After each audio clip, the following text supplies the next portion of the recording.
call the meeting to order. It's the June 20th meeting of the Siuslaw Valley Fire and Rescue Board of Directors.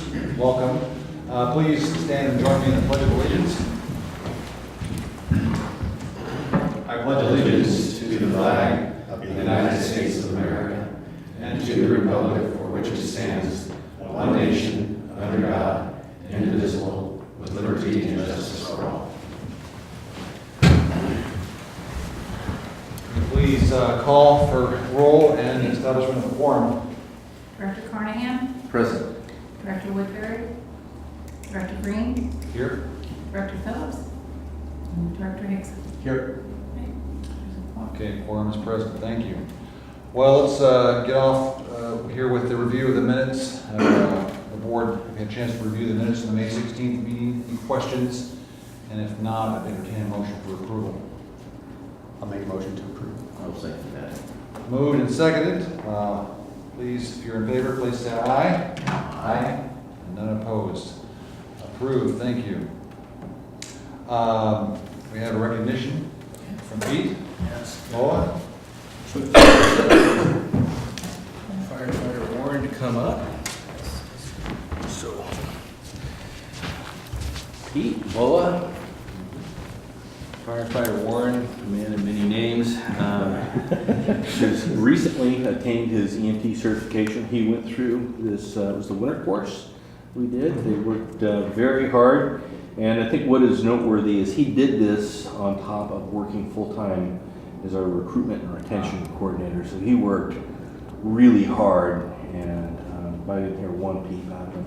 120 hours plus their clinical time, and he got it done. I think, what'd you get on your final score? Or They don't give finals anymore. They cut me off at 75, and I was like, oh. But we appreciate you doing it. Yeah. Good job. Thank you. And Yeah. thanks for helping move the Appreciate district forward there. Appreciate it. Everything. Cool. Good job. Remember, it's the green button. It's the green button.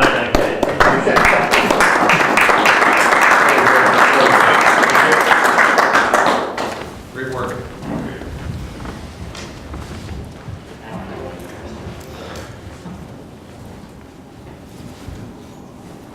In the packet is an update from John Scott as the Florence Urban Renewal Agency update. Any dialogue or question about that? I didn't know if John was going to be here, obviously not, but provided a written report. Chief, anything to add? No. I was under the impression he was going to be here Oh, okay. when he contacted me, so Okay. maybe something came up. All right. Anything from the board? Okay, well, we'll move on then. So this is the opportunity of the meeting for public comment. If you want to address the board of directors with anything that's not on the agenda. The maximum time that we allow for this segment is 30 minutes. With each person would be allowed 3 minutes. Is there any public comment at this time? Yes. Yeah. John Murphy called me about an hour ago, said that he intended on coming to the meeting tonight, but since I was coming and it was filmed, he went ahead and went to the board meeting. But he wanted a report back on the responsiveness of the board to the budget committee on, what they're going to direct staff to do as far as capital outlay money and stuff. And I said, well, I'll call you, but John, remember it's filmed and you can watch it. Indeed. Live. So that's my public comment. Okay, appreciate that. As on the agenda, we'll be addressing the budget later on here this evening. So, okay. Director Green? Yes, please. I got a text reply from Director Woodbury, and he indicated he will not be here tonight. Okay. All right. Well, let's see here. There is a section under public comment with respect to the fiscal year budget. Do we want to address that now? I thought it was later in the report. My mistake here. So, okay. Well, we're going to open up then the public comments with respect to the adoption of the 2018-2019 budget. Here, if there's any citizen comments, then the board will have some discussion, and then we'll move towards whether there's an approval on that budget that's presented. So first off, is there any public comment on the presentation of the budget? Being none, I'll open it up for board discussion. We were all part of the budget committee process, and I think at this point, staff presented a balanced budget. I think there is question as to operational payroll expense, these trends over the years, but nonetheless, the budget is balanced. And I think, the board would want to work with Chief Director and staff to understand kind of how we would review that. I would echo the sentiment from the citizen members of the committee that having an appropriate reserve for capital outlay, appropriate reserve for contingency, and in light of the eventual planning for our PERS issue is something that needs to be addressed. I'm of the opinion at this point that we've met the statutory requirements for budget and would like to see it passed. But I think this board has a lot of work to hold staff accountable to determining how we're going to operate into the future with capital and PERS planning. So it's just an opening statement, and I guess Director Carnahan or Hickson, any thoughts you have? I was just going to say that I felt one of the biggest takeaways from that was the PERS issue and us being proactive in making sure that we budget accordingly so that we aren't caught off guard in 2 years or so, that we begin planning for that now and looking into ways to, I know that there's a way to put money aside where the state meets, a certain percentage of that. So those are things we're definitely going to have to look very hard into. Yeah, I know there's been work on the ambulance district side of this discussion about PERS and pushed by a couple of the directors. Ultimately, I'm going to ask if collectively the two boards want to work on this, but ultimately management and staff would need to bring a solution to the two respective boards of how we cure that. But right now, we don't have a solution to cure it this very minute or this very year, but the 2-year clock is ticking. Yeah. But again, I'm of the opinion at this point that the budget needs to be reviewed for consideration for approval. But I would like to maybe consider the operational expenses somewhat in flux, and we look at payroll specifically and understanding of how that is being spent over the course of the fiscal year. I agree. Yeah, the only thing that I have to say is that I'm glad you heard what I had said in your recommendation about payroll. I think that's important. I think we just have to be responsible. Of course. The taxpayers are here, they're the ones that pay the bills, Yeah. and we're responsible to them. And there was a prudent and appropriate comment made by Marvin as a citizen member of the budget committee about kind of the board's commitment. I will say, at least at this point as board president, my commitment individually as a board member is to evaluate the services that are expected by this community. First and foremost, the cost of that is important, but I don't want to be mindful that our sole objective is to reduce operating costs, and it comes at compromising our services. Well, So, absolutely. yeah. But of course, we have first and foremost a fiscal responsibility, a fiduciary responsibility to the taxpayers. We must fulfill that. So, I think it's also important to keep in mind too that the services that we provide are evolving as we move a little farther away from the actual fire side of it and more towards the medical assistance part. We seem to be doing a lot more of that than the other, and so we need to keep in mind too that we are an evolving service, and that we need to keep those things in mind in terms of the money we spend on training, where we spend that money. The profile of a firefighter is different than it was 10 years ago, even 5 years ago. yeah. So those are things we need to keep in Well, I mind. appreciate that from the perspective of somebody who has volunteered and served in that capacity. So, any other conversation or discussion points from the board? With that, we have a recommendation from the budget committee to approve this as presented. And is there a motion from our mighty quorum that's here this evening to consider this budget? I think Okay, I'll second. Motion and seconded by Director Carnahan and second from Director Hickson. All in favor to approve the budget as presented, please say aye. Aye. Aye. Opposed, none, and it shall be passed. Thank you very much. This will be adopted for the fiscal year 2018-19. I know there's a board resolution here that we'll sign. Director Woodbury is not here to sign as secretary, so you can follow for signature on that. We will. Okay. All right, thank you very much. On to the financial review. Okay. My notes here. So, just wanted to let you know that the bank reconciliations are all up to date, and I wanted to thank Director Hickson for coming in yesterday and reviewing the bank accounts for Singsel Valley Fire, and Chief has approved them, so we're kind of into a routine now of getting those reviewed and approved every month. Just wanted to make a couple comments on the profit and loss budget performance. What you're getting tonight is more or less a copy of what the financial reports have looked like in the past. However, as I said in my report, which I'll comment on a little bit more later, a lot of work is being done behind the scenes to work on this. I've been working with Kathy Taylor. I've had 6 working days with her now, and we've made a lot of progress, and our number one priority at this point is to get the general ledger to match the audit from June 30, 2017, the audit report balance sheet. That gives us a solid foundation to move forward.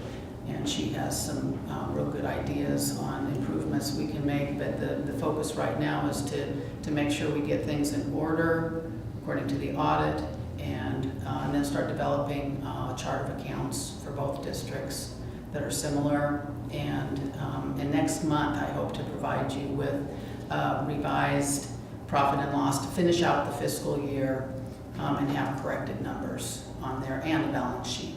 And a balance sheet, good. And a balance sheet. Chief Langmore has talked about the rollout of maybe a more robust version of QuickBooks. Yes. Will that basically solve? I know there's been discussion, a year ago of adopting a more comprehensive and more expensive accounting software. We think we can get there with this version of QuickBooks. Yes, Mrs. Taylor is very familiar with Cassell, and after reviewing our books, she thinks it's a little too robust for our needs, and it's more geared towards fund accounting, and we don't really have funds per se, but she's been doing a lot of work with QuickBooks Online. It's very up to date. It uses a lot of electronic features, and it will streamline our process a great deal and make things simpler. We're also looking at bill pay and auto pay for a lot of our reoccurring expenses, and and also probably consolidating some bank accounts too. We've got a variety of, for example, we've got a payroll bank account as well as a general checking account. Do we need both? Probably not.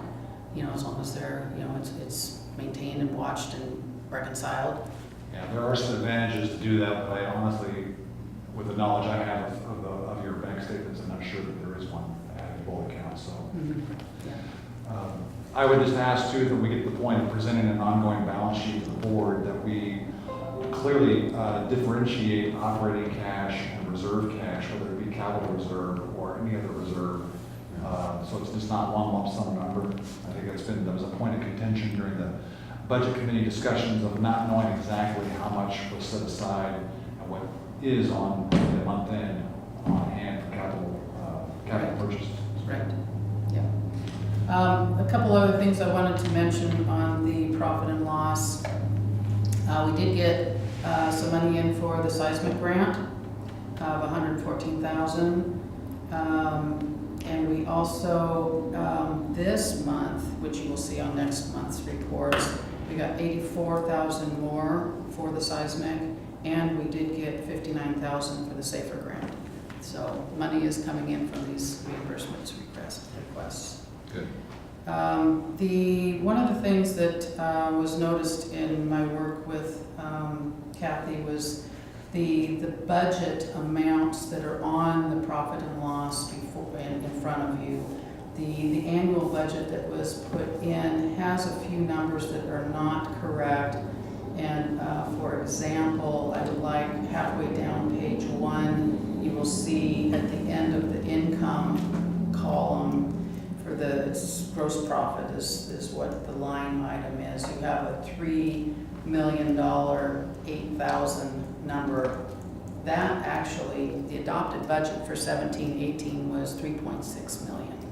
So there are some numbers in here that have been revised, but just recently, like within the last 48 hours, so I did not get a chance to get a revised profit and loss in the packet for you, but that will be corrected and presented to you next month. That said, when I take into consideration the total for the personnel services, for admin and operations, they're a little high, but there's a number about 3/4 of the way down page 1 under admin personnel services. It's number 511200 and it's called admin IGA reimbursement. If you look over into that middle column, the actual, there's almost a $45,000 number. That's an error. So that has been taken out, which reduces the percent for personnel services a lot closer to 100%. So being towards the end of the fiscal year, we're watching these numbers real closely. I'm working with Kathy. We're correcting these mistakes, and we should have much more accurate financials for you next month. So with the fiscal year end financial that you'll be presenting next month, I know we can see it by looking at the budget to actual, but can we kind of point out maybe if there was any material budget variances to the board? Sure. In that presentation? Yes. And whether or not there were any concerns or questions. And I would hope maybe with the revised accounting software, if there's a little clear budget to actual performance report for us over the course of the year. It's difficult. I know we don't straight line expenses per se, but always wanted to see where we're at. It's just been a little bit fuzzy. Yeah. So You'll get a lot more accurate information. that's great.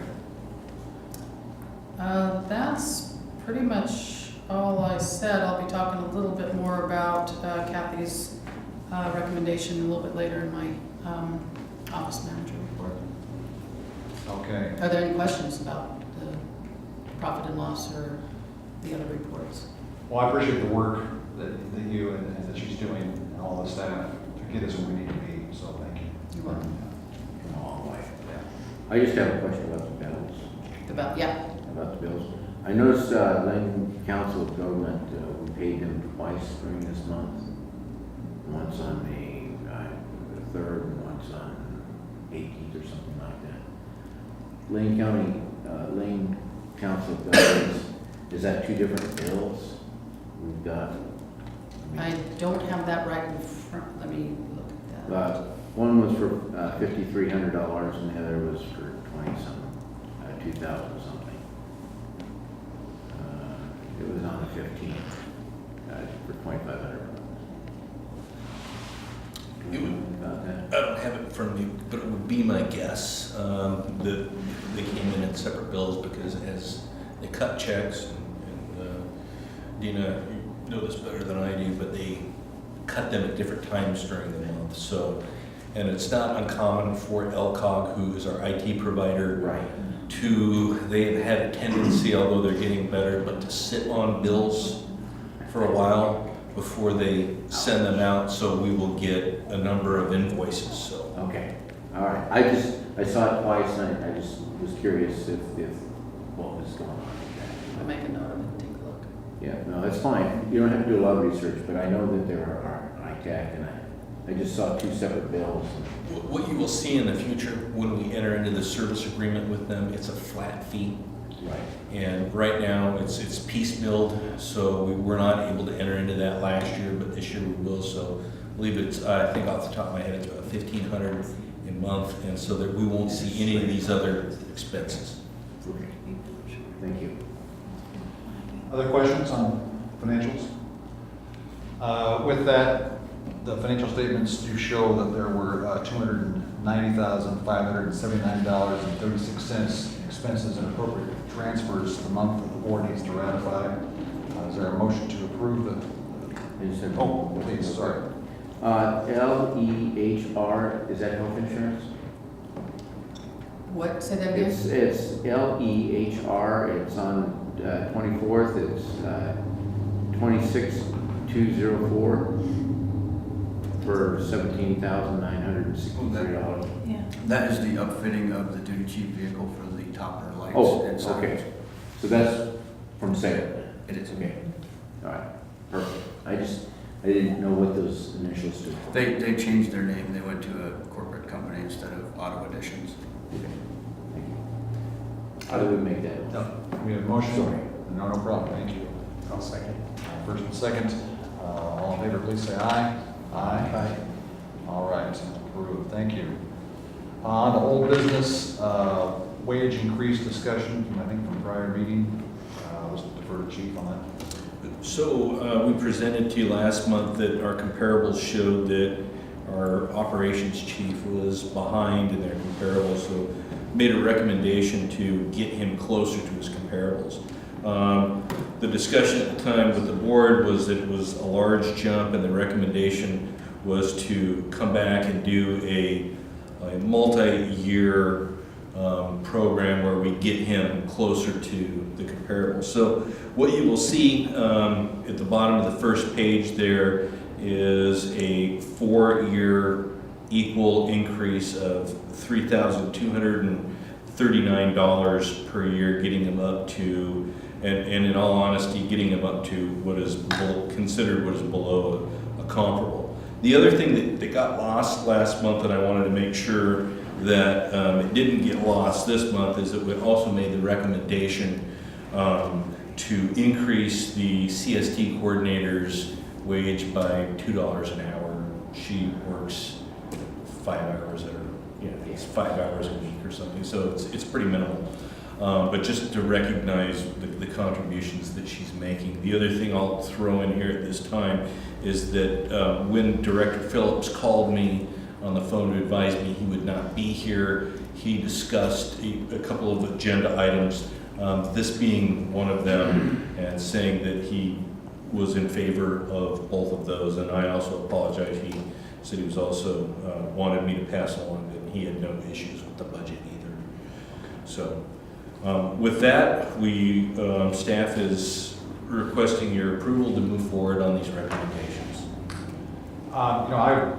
Bringing the salary survey to the board, I would support this, but I think putting it down in a document and public document, that it's got to be tied to performance. And if we're guaranteeing a certain salary increase for 4 consecutive years, I think the district should have the right to say, well, if any employee is performing at a substandard level, maybe not quite at the level of termination, then would that salary increase be warranted at that time?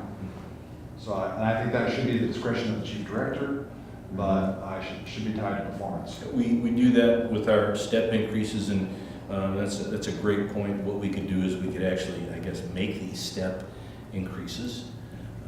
And what we do when we do our annual evaluations, which is coming up, we have a spot on there to recommend a step increase or not. Okay. I think as long as we can do that, just, again, if there was I know there won't be, but a performance issue with any employee, that he could go on record as saying, guess what, guaranteed for 4 consecutive years, regardless of how you do. Yeah, and we have had them, and I have denied Okay. increases. Okay. Other discussion or points to make or to bring up? Ed? No, I think you have a valid point, though. I mean, we need to be able to justify, not just to ourselves, but to the taxpayer. Yeah. I appreciate the additional data. There are, comparable close by jobs that, pay in that range. And so it's our job to hire the best that we can and retain the best that we can. So with that, I would move to approve the payroll change, subject to the performance documentation we spoke of. And I would second that. Motion and a second. All in favor, please say aye. Aye. Any opposed? None. Approved, so thank you. All right, staff reports. That's next, Chief, report. Okay. Pretty brief. Seismic grant is just about done.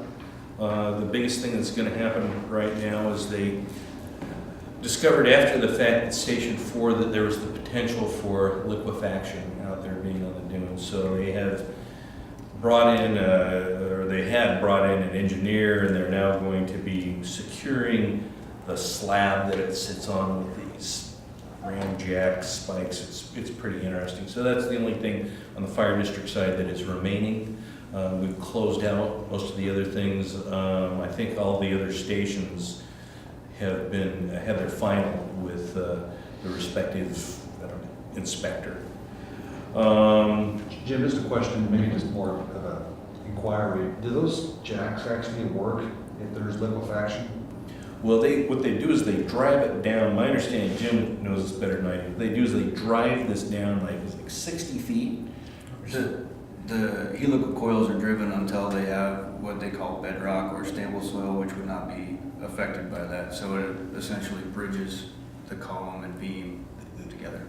What they do is they test the density and the compaction of the sand. Okay. And so they go down to a depth where it's pretty solid.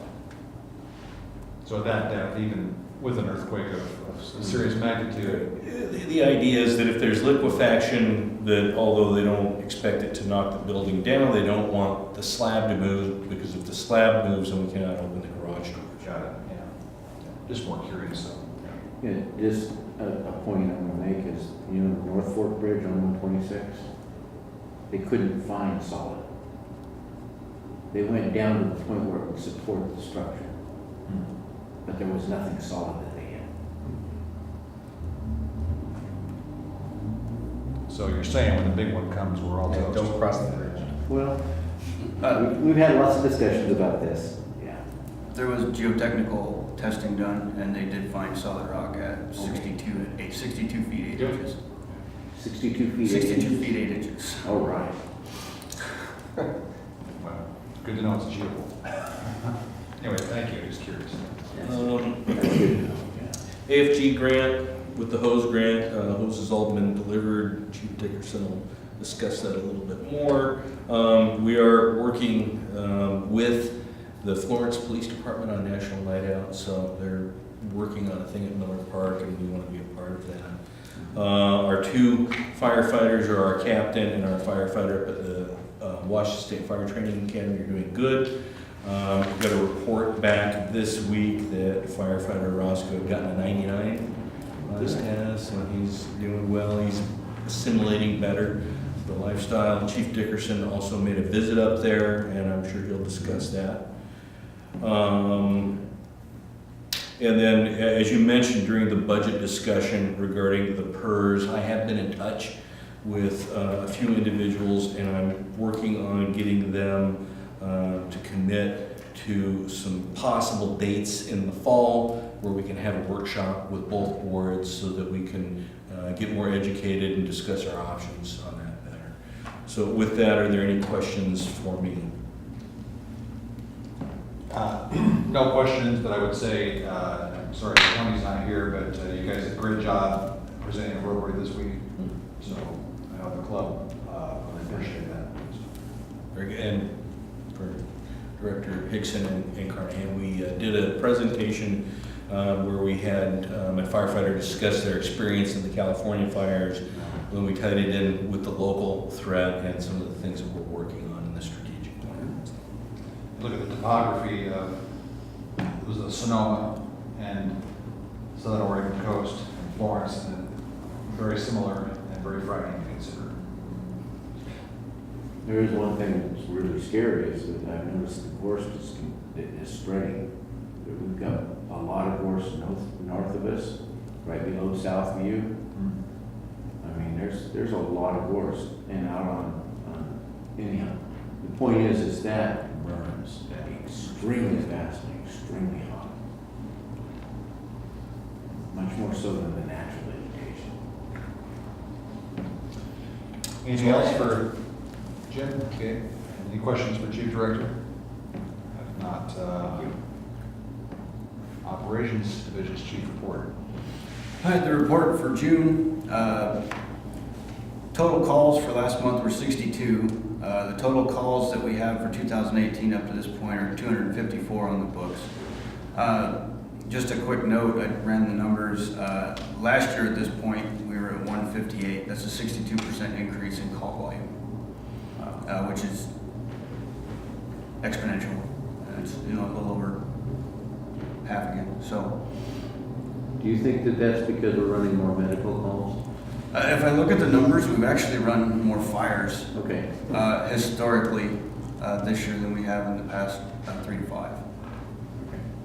We are running more medicals and a lot more MVAs. The MVA numbers, as Director Hickson and I discussed today during lunch, are up. There's no causation for that, but we're just running more fires and more assists for the MVAs. We are running more medical assists, but it's not any numbers that I would really say were outrageously much higher. Not to justify the number, the increase that we're doing. Yeah, okay. Fire property loss, we did have an $81,000 loss over the course of last month. There was a fire that burned internal in the house for quite some time, and it pretty much gutted the house before we were even alerted to the fire. We did get a quick knockdown and saved the structure, but that puts our property loss with the Labula fire just over $1 million for this year. Average number of firefighters remains at 9. We've had really good responses. Our response time averages did drop to 7 minutes, which leaves us an average of the year for 8. For the training report, annual training schedule has been revamped, and we're working through that right now. We're really focusing on getting the new hose and up and running with some new processes on that. Captains Larson and Orozco are doing very well at the academy. Firefighter Orozco is above 90% on all his written tests. I met with the director of the academy up there, and they said that Captain Larson was a godsend and was doing very well. We just had to keep him from finding shiny things to look at. Training is being conducted on the large diameter hose that's being implemented ASAP. It seems to be working very well. Also going on with that, and including with the recruitment and retention, Upriver Academy 2 started last weekend. So I went up and got a little sunburn, and we had a lot of fun up there. That'll continue this weekend. They're very excited. We took $16,000 worth of hose from the grant that they were provided through the grant to them, and provided them ability to load it. We also delivered Mapletons to them. And prevention, Captain Miller's doing excessively well. He's attacking it. We've rolled out a smoke detector program and burned through the first grant from the state, and are now through the second grant from the state. We recently put up at Camp Baker 50 plus smoke detectors that will protect the campers out there for this summer. We also had some major good hands-on fire investigation for him, which has been really well. He's coming along very well in that with some tutelage. Jim Polizzi is a retired fire investigator from Redwood City. He's been assisting with training and setting up some programs so that we can get some stuff on board pretty quick. It's been good. Facilities, the chief said, the seismic work is going to be going on at Station 4. That'll be starting tomorrow with some excavation. We have set up so that station will remain operational during the excavation and helical coils. Stations 8, 5, and 3, so Clear Lake, Canary, and North Fork are complete. And we've got everything in for reimbursement on those. The equipment, new hose and appliances are in-house and being put into place. The new hose reimbursement is done. We had a 5% match on that. The total on the hose for our department was $144,000. I think it's just under $8,000 is what we actually have to pay. So excellent FEMA grant on that one. Hand tools were serviced and the RIP packs were flow tested. Apparatus, the new duty chief vehicle is in service and working well. The duty chiefs that have been on duty seem to really like it. They say it's a lot better than the other one, although it's big. We're doing the final install on some specific gear that we carry on that rig pretty soon. Engine 5, we've been informed, needs an engine rebuild. It's got excessive blow-by and has about a 15 to 20% horsepower loss. Working on why that is. They said it was kind of common with that year in the cat motor, so looking into that some more. That apparatus is a 2003. Engine 3, which is basically a sister to that, will be monitored for some similar wear, and we're aware of it. On the EMS front, Chief House did some training for the MRXs. We now have large MRXs, heart monitors. which EMTs can put on, but also gives us the ability to take some blood pressures and pulse oximetry, as well as when the medics arrive, they can plug right in. We put those at stations 4, 8, and 1. 4 and 8 being extended time for the medics to get there sometimes, and 1, because sometimes we roll out ahead of them.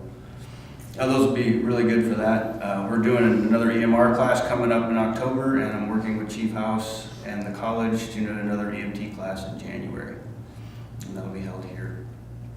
Standard of cover. The committee is being assembled. If there was a director that would like to sit in on the panel with union staff, volunteer officers, and some citizens, as well as myself, I'll be scheduling those meetings so that we can get the standard cover out for final approval from the board.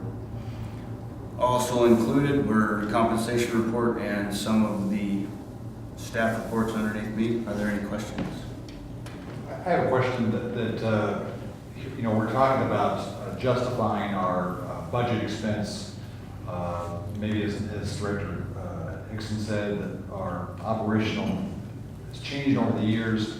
As we look at the call volume, for me, it would sure be great to be able to see kind of, you know, month to date and maybe year over year, some sort of graph or trend line, so we can see, well, how did this look compared to last year, or the year before, and either through the use of Excel or something like that. Well, it looks like you're probably keying in manually these numbers into a Word document.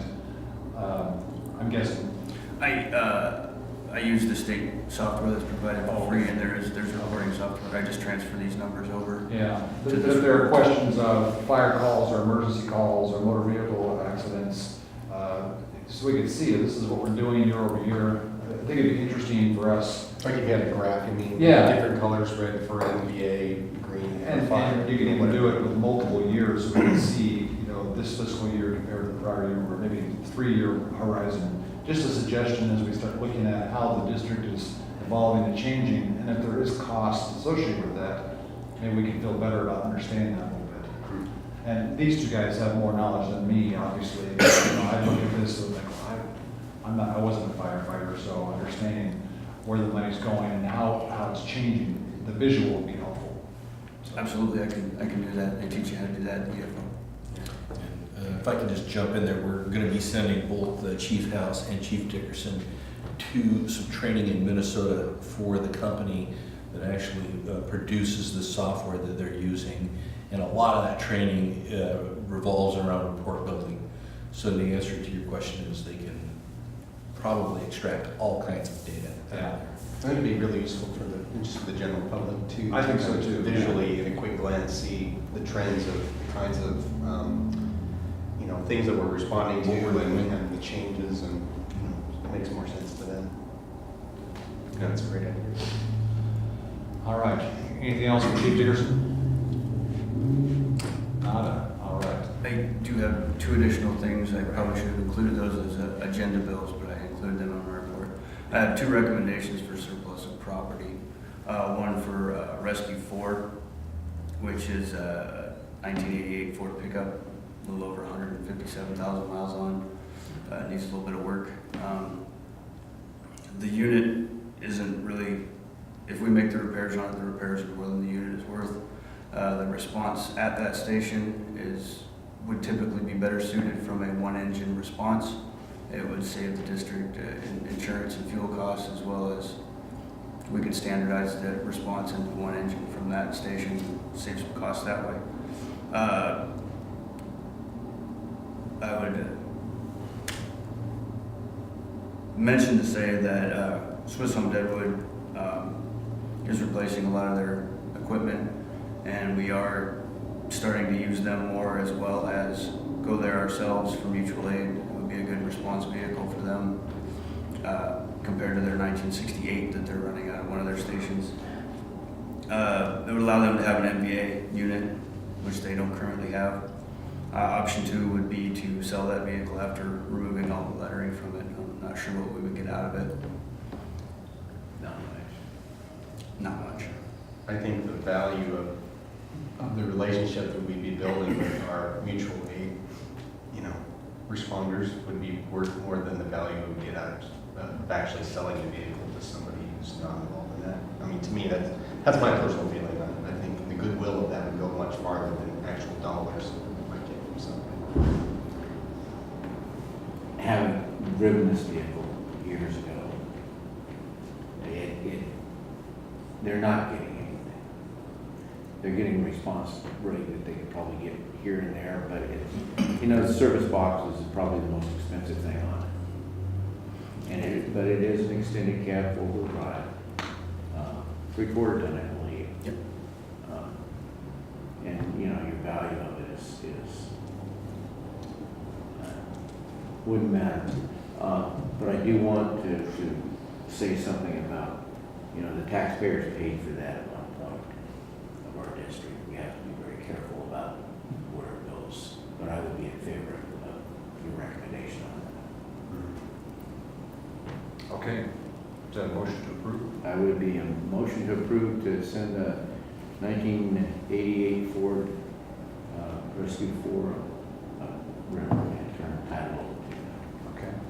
I second. And second, all in favor, please say aye. Aye. Approved.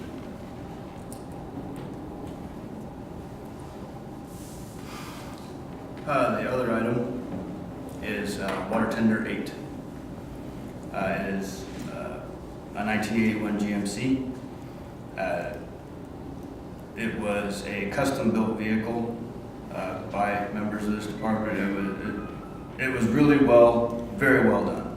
I will say it is a feat of engineering that they were able to do that. Between the brakes and the drivetrain and new tires, as well as transmission, we're looking between $75,000 to $9,000.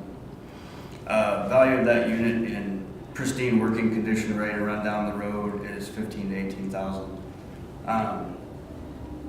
The recommended repairs were in the upwards of $9,000. That vehicle is also only be able to be driven by pretty much the paid staff, myself and Terry Madden. There are very few members that can drive it. And I personally am not comfortable with training more members to take that apparatus down the road. I do realize that it is in an area of our district that is unhydranted, so we need to be sure that we're addressing that. I was going to move one of the other tenders up. I just feel that with that apparatus, it would be better served to black that apparatus out and surplus it, either to Swiss Home Deadwood or to sell it outright. For us to continue to service that or even have it serviced, I believe it's rolled on approximately 0 calls in 5 years. So it was loaned out to Cedar Water for almost a year as water storage. And I don't think it helped its status much, but before we put a lot of money into that, I would like to see it. Swiss Home Deadwood also showed a interest in that, but that would be up to them. I informed them that it needs a lot of work before it's ready to go. It has to sit in the station for about 15 minutes so it can make brake pressure just to pull it out and work on it. So other option would be to sell the vehicle after removing lettering. Again, that would be up to the board on those. Are you coming with the recommendation? Excuse me, yes, my recommendation would be to see if Swiss Home Deadwood, who's shown interest in that as their tender doesn't run, if they would be interested in taking that as surplus as well. That would, if they brought it up to running condition, which they've expressed an interest in doing, would be a tender coming to our calls in that area. Sure. That has a lot of water, but And with both apparatus, we can approach them with an MOU saying that if we ever need these units to respond to our district, that they agree to do that. Yeah.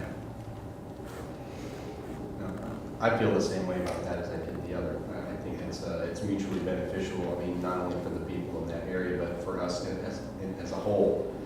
Because as we're seeing, we're beginning to respond more and more together. And in light of the, we were just talking about with the snow fires and those kinds of things, you just never know. And I would feel a lot better having something like that out there, should we need it, rather than not having it when we do. So, I think we all benefit from that. Director Hickson, is that a motion to accept option number 1? That's a very long-winded motion. Okay, yes, well, I will second that motion, so, call the vote for approval, please say aye. Aye. Discussion? The only discussion I want to have on this is that be advised that this is probably worth about $7,500 on the market. The tank is stainless steel. That tank is probably worth $12,000 by itself now. The truck's not worth anything.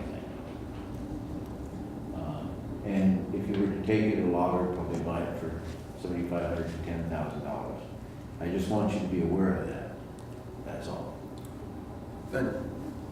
Duly noted, Director Cronin, that's a nice tank. Very nice thing. And could be put on another truck. Chassis. Okay, we have a motion. We have a motion and second, so, Right. no, that's right, we do allow for proper discussion, so thank Yeah, you. no, that's a good point. Let's call for a vote to approve, please say aye. Aye. Any opposition? All right. Approved. Thank you. Okay, My turn? yes, thank you. All right, so we've already talked a little bit about the financial reports, which was the first topic I have in my administration report. It's also, as you know, I've spent a lot of time of the last month working on the budgets, so that took up a great deal of my time. One of the things that's really been active with the staff in the last week and a half is LifeMed. The applications and renewals have been coming in great volume, and last year they had a total of 2,012 applications for the year. When I wrote this report last week, we were up to 1,073, and as of today, we're up to 1,280.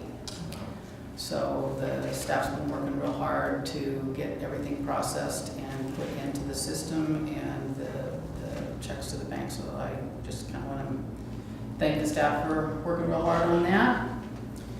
I also mentioned that ADP payroll, we have actually gotten through our first 2 months with ADP, and the implementation team held our hand through those first 2 months, getting it all set up and programmed and walking us through the payroll process. They have just turned us over to more of the customer service team. So the people we've been working with are no, we're not working with them, we're working with the new team of people who will help us. And they've got really a great system. We've got emails and 800 numbers, and if we need assistance with any of the processing or reprogramming anything or changing any of the the setup, they're willing to work with us. And they've got really a great their resources in the software are very impressive. They've got lots of tutorials and instructions and processes, so it's a real good system. That's going well. And even though I've been kind of buried in budget and financials, I don't want to lose sight of the other responsibilities I have in the Human Resources Department. So I've had a meeting today with the admin staff, and we're working on making sure we've got a new hire process of all of the forms that if anybody's brought into the district on a full-time or a part-time or a volunteer basis, we have all the forms ready to go for that person to fill out and make sure that they get put into the system and welcomed to the district with all the information they need. Like a new hire package? Yes, kind of thing? yes, yes. So also included in your packet is a report that Kathy Taylor put together. And this is just a brief overview. The report that she gave to me is about 3 pages longer than this. So you get the condensed version, but again, as I said earlier, the priorities are to get the general ledger to match the audited financials and to get this fiscal year corrected, and also look towards going to this online QuickBooks system and getting charts of accounts for both districts. And getting those charts of accounts similar instead, I mean, even though they're two separate operations, getting some of the standard things similar in the charts. So it's easier for us to process the financials instead of having all sets of different numbers, you know, going back and forth. So she also had some recommendations on, again, consolidating some of the bank accounts. One of the good things that I think she brought up was anybody who uses a debit card or a credit card, it should not be shared. It should be assigned to that person, and that person is accountable for those expenses. We talked about the electronic pay, you know, the auto pay and bill pay, and so I'll be contacting the bank to talk to somebody in a little bit more detail on that. And she also had recommendations as we move forward as we look towards next year's budget, to actually have not only the 2 years historical numbers and a full year of actual numbers, but also a 4-year forecast of, you know, again, the board decided and staff recommends the capital outlay things, but a lot of the other expenses can be, you know, a COLA increase or a 3% increase in just, you know, knowing that your utilities are going to go up and, you know, some of your regular expenses are going to go up. And she has a lot of experience doing that, so I'm really looking forward to having that as an addition to next year's budget. I would say that oftentimes forecasting, which is what I would call that beyond the budget year, beyond 3 years is kind of a wild guess. I mean, and then there's really a lot of whether there's value in that or not. Okay. It's more of a good document of like prudence for the management and the board to show the public, well, here's our 4 years, but in 4 years so much can be so different than it is today. Yeah. I like the suggestion, however, of a more maybe robust kind of long-range capital budget. That needs to be done every year. Right. Right.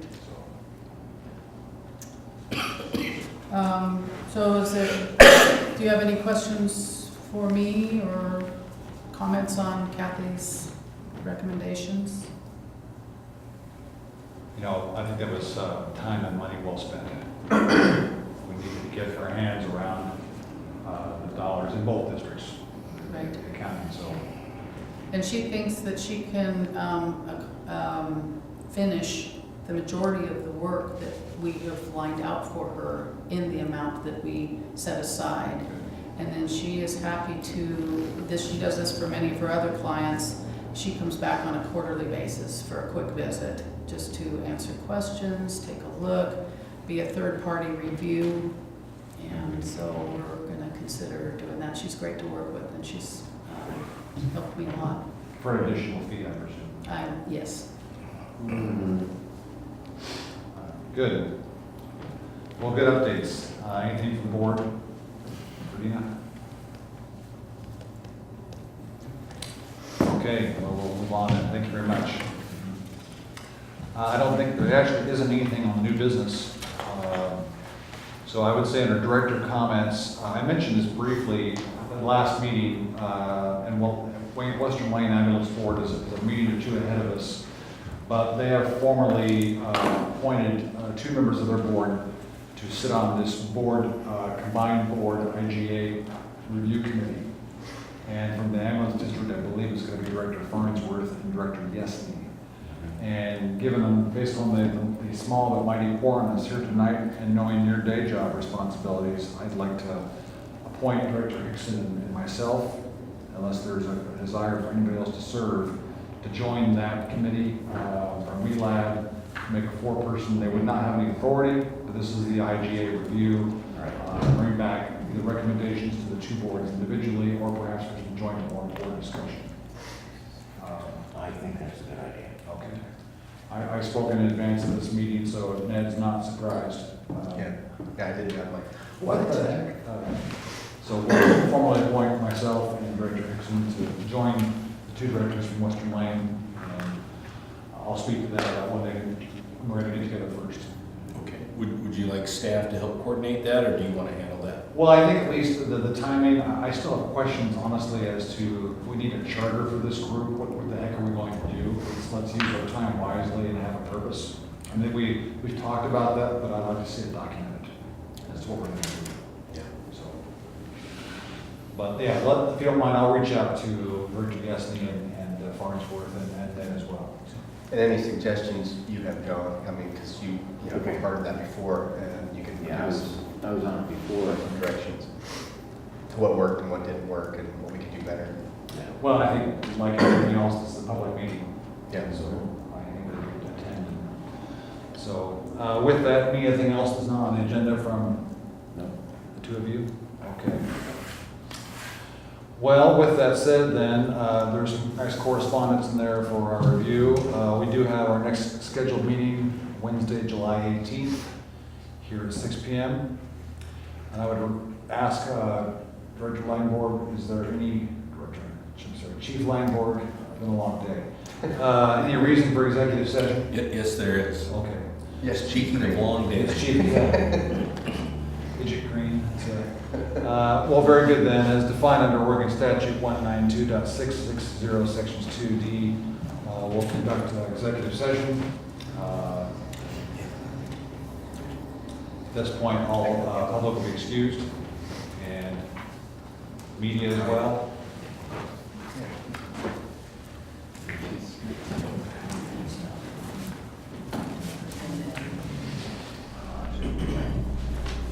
Come back refresh or-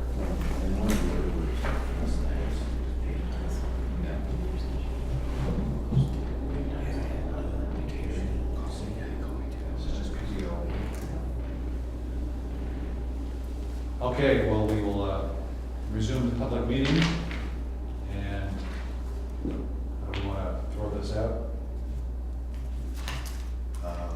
Make a motion to approve the union negotiation contract. Okay, so is there a motion to approve the union negotiating contract? I'll make a motion. Make a motion, I'll second Director Hickson, and second, thank you. All in favor, please say aye. Aye.